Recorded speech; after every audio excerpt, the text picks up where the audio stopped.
Oh yes, we're back again with another banger. Shout out to all the new subscribers who have come to the channel. I appreciate the support, appreciate the engagement. I think they're liking that Jazzy Brown reaction with the Cam Newton. Like I said, salute to y'all, but I'm going to change up the tune on this one. What I'm going to get into is a subject, and it's been on my heart and on my spirit for quite some time, and it actually touched home because I had to come to some realizations about myself and just the state of the Black community. I failed to inform you, I regret to inform you that we indeed have a illness and a embedded sickness that has traumatized us for quite some time, unknowingly and knowingly. And I just had to pay attention. And there's a saying that the smarter you are, the quieter you become. You know, you have to sit back, take you some time to yourself and listen and just watch and meditate. And I watched the likes of the Kevin Samuels, the Floyd Mayweathers, the Prime, the LeBron. And I noticed all of these great men who you see on this thumbnail. Some people may feel indifferent. Some people have all these opinions. But what I can say that is very consistent across the board, no matter what these men's position, lane, topics of conversation was, they all received hate from the Black community, man and woman alike. And I had to ask myself, why haven't I seen any white people say they hate Tom Brady? Why haven't I seen white people come out in droves saying how much they hate Luka or Joe Montana or Larry Bird? Why haven't I seen any Hispanic, Cubans, etc. come out saying, hey, I hate Jose Canseco. I hate Sammy Sosa.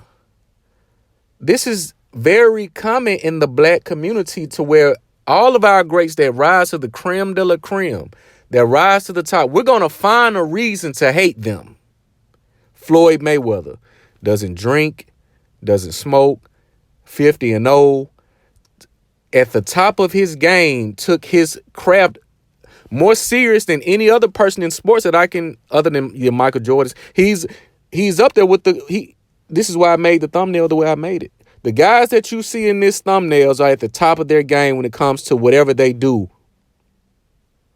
LeBron got hated. They hate him. Michael Jordan, hate him. Let's compare him to LeBron. It becomes a hate match. Kobe, let's throw him in there too. Let's find a way. We hate him. Deion Sanders, he's not as good as a coach as he. He's about to start getting the hate. Floyd Mayweather, he has to turn his comments off on damn near every other post because of the hate he knows he's going to get. Kevin Samuels, hate him. Charleston White, hate him. You saw what happened to him this week. And when I saw that caption of people, they finally got him, y'all. And these are women and men, some older, some younger. And when I saw that caption and it read, they finally got him, it confirmed that we have a deep sickness with hating people that look just like us, who make it to areas that we will never make it to. Or that make it to areas that some people will never make it to, because you can't make it to these levels when you have these type of mindsets and this type of spirit, to where you're betting on someone to fail all because of an opinion that they have that's different than yours. All because of a lifestyle that they're living that's different than yours. Stop me when I start lying. How many times or conversations do you see on ESPN, Sports First, all these shows where they compare Larry Bird to Luka, and they say how much they hate Larry Bird and how much they hate Luka, how much they hate Tom Brady and how much they hate Joe Montana? Oh, but we're gonna make sure we do it with the Black man. Kevin Samuels, he's a community closet. All of this slander, hate. And you only see this within the Black community. You have women talking about they finally got Charleston White when they don't have a clue what Charleston White is about. When they have children running around in the community causing all type of terror, murder, chaos, looting, robbery, talking about they finally got him. What is wrong with us as a black community?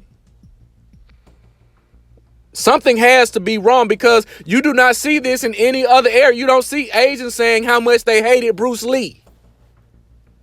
You don't see Asians saying how much they hate Jackie Chan. You don't see Asians comparing Jackie Chan to Bruce Lee and Jet Li. You only see this in the community that's full of, and again, I'm going to start, like I said, I'm going to clean up my language because I want this to reach. So I'm going to be cleaning it up. I'm going to stay away from the vulgarities and the degrading terms that we like to use with one another, because that gets us nowhere but triggered. You don't see this in any other community than the black community, because we have a crabs in a barrel mentality. Deion Sanders, the best cornerback to play the game, the best at his position. You can compare him to Tom Brady when it comes to position domination. He's the best. LeBron, the best in his era. It could be a debate, okay, but he's the best. Michael Jordan, the best. Kobe, the best. Floyd Mayweather, the best. Kevin Samuels, when it comes to platform with no team, just a one-man army, changing the dating dynamic within 2 years. Charleston White, changing the culture and how we look at hip hop music. But we're making posts saying they finally got him, as if they were rooting and waiting on someone to shut him up simply because he had a difference of opinion than you do. Simply because he is tired of the black community and the black children. When I look at these platforms and I watch when I do my work, I listen to interviews and I watch and listen to content on a daily basis, pretty much all day. He's the only one I've seen even mention Tamir Rice. Do you know who Tamir Rice is? The 7-year-old boy who got shot dead by white police officers in his front yard for playing with a toy gun. He's the only one I hear mention him. Dr. Umar doesn't. Derek Jackson doesn't. He's the only one I hear mention Tamir Rice. He's the only one I hear mention, and you see footage of him in the city council meetings. You don't see Dr. Umar in these city council meetings. You don't see Tony Gaskins, who tell women what they want to hear every post. You don't see him in the city council meetings. The ones who get thousands of comments from women saying, "Ooh, girl, yes, it's the man fault every time." We have a illness, and it's pathological. This is not nothing new. Every time a black man rises up to greatness, you can bet it's going to be black people to tear him down. I've seen rap battle videos where a white guy grew the nuts instantly to use the N-word and get punched in his face, and another black man steps in front of him in his defense. I've seen rap battle videos where a white Caucasian male uses the N-word, which is the most disrespectful word you can use, whether it's someone who looks like you or not.